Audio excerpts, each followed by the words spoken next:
Halo, selamat bertemu kembali. Sekarang kita masuk dalam pembahasan sistem informasi manajemen dengan topik pada bab 7 atau chapter 7 yaitu Social Media and Semantic Web Technology. Berikut ini adalah 5 topik yang akan kita bahas dalam materi kali ini. Yang pertama adalah pemahaman terkait dengan Web 2.0. Selanjutnya adalah pemahaman tentang Social Web Tools dan bagaimana penggunaannya. Yang ketiga adalah bagaimana penggunaan search teknologi untuk dapat mendukung keberhasilan bisnis. Yang keempat adalah terkait dengan bagaimana kita menggunakan Web 3.0 dan semantik teknologi. Dan yang terakhir pada topik ini, kita akan menyinggung sedikit terkait dengan recommendation engine. Kita mulai dengan pemahaman yang pertama, yaitu Web 2.0. Web 2.0 merupakan istilah yang menggambarkan fase dari website yang lebih dinamis dan interaktif. Untuk mempermudah pemahaman kita, maka kita dapat melihat tabel berikut ini yang menunjukkan perbandingan antara Web 1.0 dan Web 2.0. Dari beberapa perbedaan tersebut, kita dapat pahami secara ringkas bahwa Web 2.0 bersifat dinamis, dan penekanan utama adalah pada memfasilitasi pengguna untuk terlibat dalam konten website tersebut. Tujuannya adalah untuk membangun hubungan dengan pengguna, di mana hal ini tidak dimiliki oleh Web 1.0 yang lebih cenderung bersifat satu arah atau bersifat statis. Contoh yang paling mudah terkait dengan penerapan Web 2.0 adalah penerapan media sosial atau penerapan fitur chat pada website. Web 2.0 dan sosial media adalah hal yang sangat umum saat ini. Semua orang telah menggunakannya. Namun, kenapa kita perlu tahu dan belajar tentang sosial web di Web 2.0? Memahami Web 2.0 akan membantu manajer untuk mengidentifikasi potensi strategis dan ancaman dalam rangka membangun competitive advantage yang sustainable. Bagaimana hal itu bisa dicapai? Salah satunya adalah dengan cara membangun relasi dengan pelanggan. Dengan demikian, kita memahami apa yang menjadi kebutuhan pelanggan, sehingga kita dapat memenuhi kebutuhan tersebut dalam rangka membangun competitive advantage. Membangun komunikasi merupakan kelebihan yang ditawarkan oleh Web 2.0. Dengan membangun relasi ini, marketing dapat lebih efektif untuk menarik pelanggan potensial dan membangun brand. Berikut ini adalah tantangan dan kesempatan untuk bisnis dalam penerapan Web 2.0. Yang pertama adalah listening, di mana kita bisa mendengarkan pelanggan lebih baik, lebih intens. Selanjutnya talking, di mana kita bisa berbicara atau berkomunikasi dengan pelanggan. Selanjutnya energizing, untuk memberikan dorongan. Selanjutnya supporting dan embracing.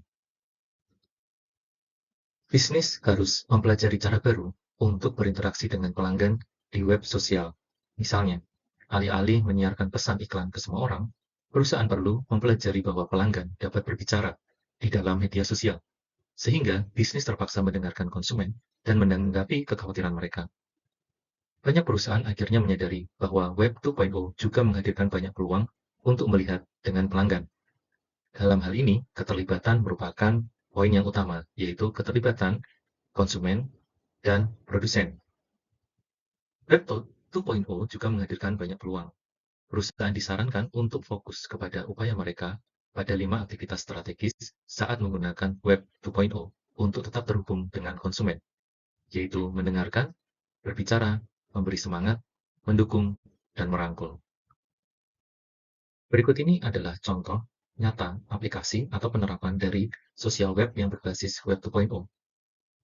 Contohnya ada social networking, blogs, selanjutnya ada sharing site, lalu ada Mashup, social bookmarking, wikis, di mana contoh dari wikis ini adalah bahwa semua orang bisa terlibat untuk membuat konten. Selanjutnya ada e-commerce, di mana kita melihat e-commerce banyak orang berinteraksi dalam satu platform. Crowdsourcing, crowdfunding, collaboration platform, seperti MS Teams, semacam itu, dan social monitoring service. Inti dari semua contoh-contoh pada aplikasi Web 2.0 ini adalah di mana para pengguna dapat saling terhubung dalam satu aplikasi atau dalam satu web. Itu adalah ciri yang ditawarkan dalam aplikasi Web 2.0. Selanjutnya kita masuk pada pemahaman yang ketiga, yaitu bagaimana penggunaan search teknologi untuk mendukung kesuksesan bisnis. Oleh karena itu, yang pertama, kita harus mengerti bagaimana cara kerja dari search engine. Ada berbagai jenis mesin pencari yang dapat digunakan untuk menemukan informasi di web. Contohnya ada directory web atau web, selanjutnya ada mesin pencari perayap atau crawl, selanjutnya mesin pencari hibrida atau hybrid, selanjutnya mesin pencari meta atau menggunakan meta search, dan selanjutnya ada pencari semantik atau semantic search. Mesin pencari terbesar seperti Google dan Bing adalah contoh mesin pencari yang menggunakan pendekatan crawl atau merayap. Mesin pencari perayap menggunakan program komputer yang disebut Spiderbot untuk merayap website, bermacam-macam website, dan mencari halaman web baru dan yang diperbarui. Informasi yang dikembalikan oleh Spiderbot diproses dan dievaluasi oleh algoritma kompleks yang memberi peringkat situs web menggunakan lebih dari 200 kriteria berbeda untuk menentukan bagaimana situs web diberi peringkat. Hasil pemeringkatan akan muncul dalam mesin pencari atau halaman mesin pencari. Hasilnya bisa query yang berisi kata atau frase yang berbeda-beda. Penggunaan teknik crawl ini menjadikan Google dan Bing menjadi search engine yang paling efektif dan paling banyak dipakai saat ini.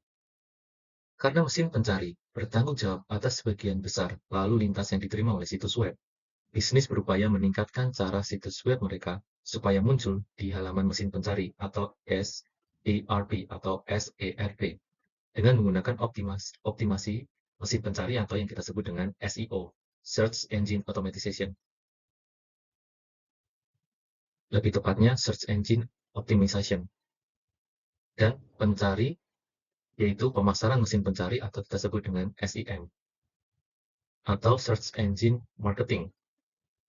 SEO adalah strategi mengoptimalkan situs web organisasi sehingga akan dievaluasi secara positif oleh algoritma peringkat mesin pencari dan muncul di bagian atas daftar organik atau tidak berbayar SERP. Sedangkan SEM melibatkan pembelian iklan berbayar per klik atau pay per click PPC yang akan muncul di area iklan khusus di SERP. Kedua strategi tersebut dianggap penting bagi organisasi untuk mencoba meningkatkan lalu lintas web mereka yang diterima dari hasil mesin pencari. Hasil dari semuanya ini adalah website mereka atau website organisasi akan selalu muncul di halaman pertama. Hal ini akan membantu para pelanggan untuk dapat menemukan produk dan layanan yang diberikan oleh organisasi menjadi lebih mudah.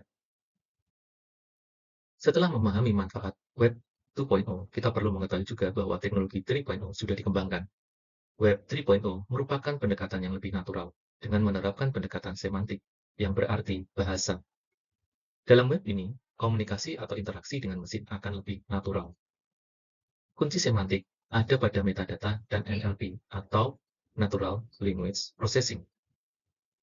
Metadata merupakan informasi yang menjelaskan data.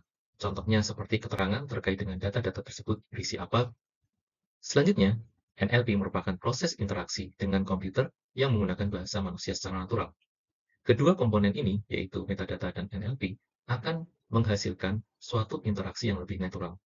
Kedua komponen ini merupakan penentu seberapa baik Web 3.0 bekerja. Untuk memahami lebih jelas, berikut adalah tabel perbandingan Web 1.0, 2.0, dan 3.0. Secara umum, perbedaan mendasar Web 3.0 adalah terletak pada keterlibatan mesin yang lebih dominan, sedangkan Web 2.0 lebih didominasi oleh keterlibatan pengguna itu sendiri.